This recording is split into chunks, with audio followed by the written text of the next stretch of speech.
स्वागत है दोस्तों आपका हमारे YouTube चैनल अर्जुना फाउंडेशन में। इस वीडियो में हम केमिस्ट्री के MCQ को करेंगे। क्वेश्चन नंबर पहला है, कार्बन परमाणु की संयोजकता है। तो कार्बन परमाणु की संयोजकता बताना है तो ऑप्शन नंबर ए है 2, option number B 3, option number C 4 और ऑप्शन नंबर डी 5। तो इसका आंसर हो जाएगा सी 4। कार्बन परमाणु की जो संयोजकता होती है वो 4 होती है, क्योंकि कार्बन 4 हाइड्रोजन बंध से जुड़ा होता है और एक बंध में 2 इलेक्ट्रॉन पाए जाते हैं, इसलिए कार्बन की जो संयोजकता होती है वो 4 होती है। नेक्स्ट क्वेश्चन, प्रयोगशाला में सर्वप्रथम किस कार्बनिक यौगिक का निर्माण हुआ था? तो इसका राइट आंसर हो जाएगा ऑप्शन नंबर ए, यूरिया का। नेक्स्ट क्वेश्चन नंबर 3 है, फॉर्मेल्डिहाइड का अणुसूत्र निम्न में से है। फॉर्मेल्डिहाइड का कौन सा इसमें सूत्र होता है? तो option number A HCHO, option number B CH3COOH, C C2O4H2 और ऑप्शन नंबर डी है HCOOH। तो इसका राइट आंसर हो जाएगा ऑप्शन नंबर ए HCHO, ये फॉर्मेल्डिहाइड का सूत्र होता है। नेक्स्ट क्वेश्चन नंबर 4 है, निम्नलिखित में असंतृप्त यौगिक है। तो जो कार्बनिक हाइड्रोकार्बन होते हैं वो 2 तरह के होते हैं, संतृप्त हाइड्रोकार्बन और असंतृप्त हाइड्रोकार्बन। संतृप्त और दूसरा है असंतृप्त। तो ऐसे हाइड्रोकार्बन जिसमें कार्बन परमाणुओं के अंदर सिंगल बॉन्ड पाए जाते हैं वो संतृप्त हाइड्रोकार्बन होते हैं, और जिनमें डबल बॉन्ड और ट्रिपल बॉन्ड पाए जाते हैं वो असंतृप्त हाइड्रोकार्बन होते हैं। तो option A B C D में देखना है हमको कौन असंतृप्त है। तो इसका ऑप्शन नंबर डी C2H4 यह एक असंतृप्त हाइड्रोकार्बन है। नेक्स्ट क्वेश्चन नंबर 4 के बाद 5, एल्केनों का सामान्य सूत्र होता है। तो एल्केनों का सामान्य सूत्र क्या होता है देखेंगे हम। CnH2n+2, CnH2n, तीसरा ऑप्शन है CnH2n-2 और डी है C2H4। तो एल्केन का सामान्य सूत्र होता है CnH2n+2। और बात करें ऑप्शन नंबर बी का, तो यह एल्कीन कहलाते हैं सब, एल्कीन।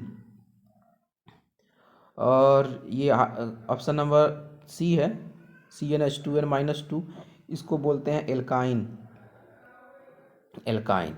तो ऑप्शन नंबर ए हो जाएगा एल्केन, बी एल्काइन, सी एल्कीन।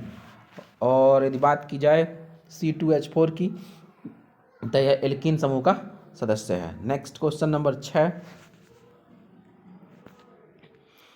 निम्नलिखित में एल्कीन है। इसको देखा जाए 2018 और 23 के एग्जाम में पूछा गया है। तो इसमें हमको बताना है कि इसमें कौन एल्कीन समूह का तत्व है। तो आप देख रहे हैं option A B C D, तो अब इसका राइट आंसर हो जाएगा option number B CH2। Next C2H2 हो जाएगा इसका C2H2। कैसे ये जुड़ा रहता है एक दूसरे से? तो इस तरह से एक कार्बन अपने दूसरे कार्बन से डबल बॉन्ड के द्वारा, और H2 है तो उसको जोड़ लेते हैं H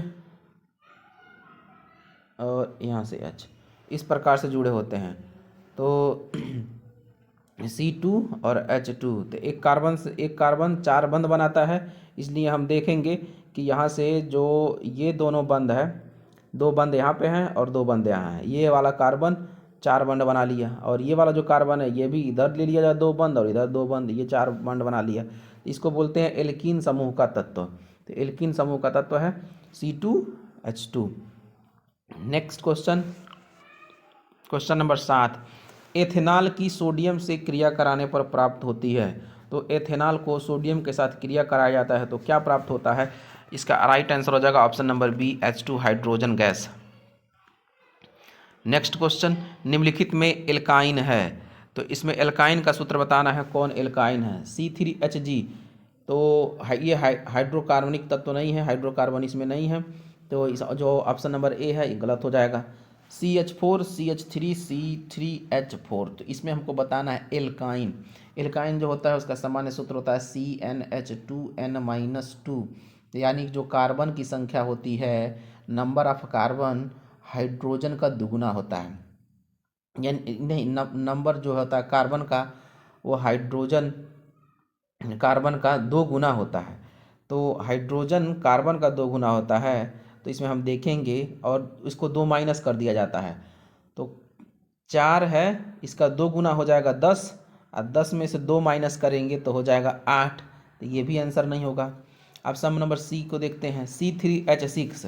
तो हम कार्बन का 2 गुना करें और 2 गुना में से 2 माइनस करना है। 3 का 2 गुना हो जाएगा 6, और 2 माइनस करेंगे तो हो जाएगा 4। तो ये भी नहीं होगा। ऑप्शन नंबर डी, ये तो बिना समझे अब मार सकते हैं राइट आंसर, लेकिन देख लेते हैं इसको भी। ऑप्शन नंबर C3 है, तो C3 का 2 गुना करेंगे तो आपको हो जाएगा 6, और 6 में से 2 हमको माइनस करना है, क्योंकि किस सूत्र में लास्ट में -2 करना रहता है। तो -2 करेंगे तो हो जाएगा 4, C3H4। तो राइट आंसर इसका हो जाएगा ऑप्शन नंबर डी, इसमें है C3 है और H4 है। नेक्स्ट क्वेश्चन, क्वेश्चन नंबर 9 है, ब्यूटेनोन में क्रियात्मक समूह है। देखिए कितना ज़्यादा इंपॉर्टेंट क्वेश्चन है, जो 2014, 21 और 23 में आया हुआ है। ब्यूटेनोन में क्रियात्मक समूह या प्रोपेनोन में क्रियात्मक समूह। तो ब्यूटेनोन और प्रोपेनोन, इसमें क्रियात्मक समूह क्या है? HCHO, C double bond O, OH और COOH। तो इसका राइट आंसर जो होगा ऑप्शन नंबर बी। प्रोपेनल में क्रियात्मक समूह उपस्थित होता है। तो प्रोपेनल 2017, 20, 23, 24 बेहद इंपॉर्टेंट क्वेश्चन है ये। नेक्स्ट क्वेश्चन, इसका राइट आंसर देख लेते हैं। राइट आंसर इसका हो जाएगा CHO। निम्नलिखित में से किस यौगिक में अल्कोहली समूह उपस्थित होता है? तो अल्कोहली समूह देखा जाए किस में है, तो इसका राइट आंसर क्या हो जाएगा, जरा बताइएगा। नेक्स्ट क्वेश्चन, इसका राइट आंसर हो जाएगा ऑप्शन नंबर बी। एसिटिक अम्ल का IUPAC नाम क्या होता है? तो एसिटिक अम्ल का IUPAC नाम, देखिए ये तो बहुत ज़्यादा बार पूछा गया बोर्ड में, 14, 16, 17, 20, 23, 24 में। उम्मीद करते हैं आपकी बार 25 में भी आ जाएगा। इसका राइट आंसर एथेनोइक अम्ल हो जाएगा। फार्मेल्डिहाइड का IUPAC नाम क्या होता है? 4 ऑप्शन दिए हुए हैं, फार्मेल्डिहाइड, मेथेनल, एथेनल, एसीटैल्डिहाइड। तो फार्मेल्डिहाइड का IUPAC नाम हो जाएगा मेथेनल। इसका राइट आंसर हो जाएगा ऑप्शन नंबर बी। एसीटैल्डिहाइड का IUPAC नाम क्या है? ऑप्शन नंबर ए है एथेनॉल, ऑप्शन नंबर बी है ethanal, option number C ethene और ऑप्शन नंबर डी एथाइन। तो इसका राइट आंसर हो जाएगा option number B ethanal. Next question, question number 15 है, एसीटोन CH3COCH3 का IUPAC नाम क्या होता है? तो एसीटोन का जो IUPAC नाम होता है वो ऑप्शन नंबर हो जाएगा B, propanone. Next question, question number 16 है, C2H6 का IUPAC नाम क्या है? इसको हम देखते हैं। जब कार्बन परमाणुओं की संख्या 1 हो तो उसको बोलते हैं मेथ। जब कार्बन परमाणु की संख्या 2 होती है तो उसको बोलते हैं एथ। तो अब देखेंगे ऑप्शन नंबर जो क्वेश्चन नंबर 16 है उसमें कार्बन परमाणु की संख्या वो है 2, तो 2 को हम बोलते हैं एथ। ऐसे ही 3 को पूछा जाए तो बोलते हैं प्रोप। तो इस तरह से हाइड्रोजन का परमाणु जो कार्बन परमाणुओं की जो संख्या होती है वो 1 से 10 तक देखी जाए तो meth, eth, prop, but, pent, hex, hept, oct, non, dec. तो इसमें C2 है, यानी कि C22 का मतलब है एथ। तो हम देखा जाए एथ से कौन स्टार्ट है, तो पहला तो गलत हो जाएगा। Option number B, C, D एथ है। तो इसमें ये हम देखेंगे C2H6 जो है वो क्या है, एल्केन है, एल्कीन है कि एल्काइन है। हमको पता चलता है जब कार्बन की संख्या हाइड्रोजन, जब कार्बन का 2 गुना कर दिया जाए और इसमें 2 जोड़ा जाए तो वो एथ होता है। कार्बन का 2 गुना हाइड्रोजन होता है तो एथीन होता है, और कार्बन का 2 गुना किया जाए और हाइड्रोजन को में से 2 घटा लिया जाए और तो वो एथाइन हो जाता है। तो इसमें कार्बन 2 है और हाइड्रोजन 6 है, तो हम इसको 2 गुना करेंगे तो कार्बन का 2 गुना 4 और 4 में जोड़ देंगे हमको पता चलेगा 6 आ जाएगा। तो इससे हमको मालूम चलता है कि यह एल्केन है। तो एथ है लिखा हुआ है, एथ में हमको एन जोड़ना पड़ता है तो हो जाएगा एथेन। तो इसका राइट आंसर हो जाएगा option number B, C2H6 ethane होता है, C3H8 प्रोपेन होता है।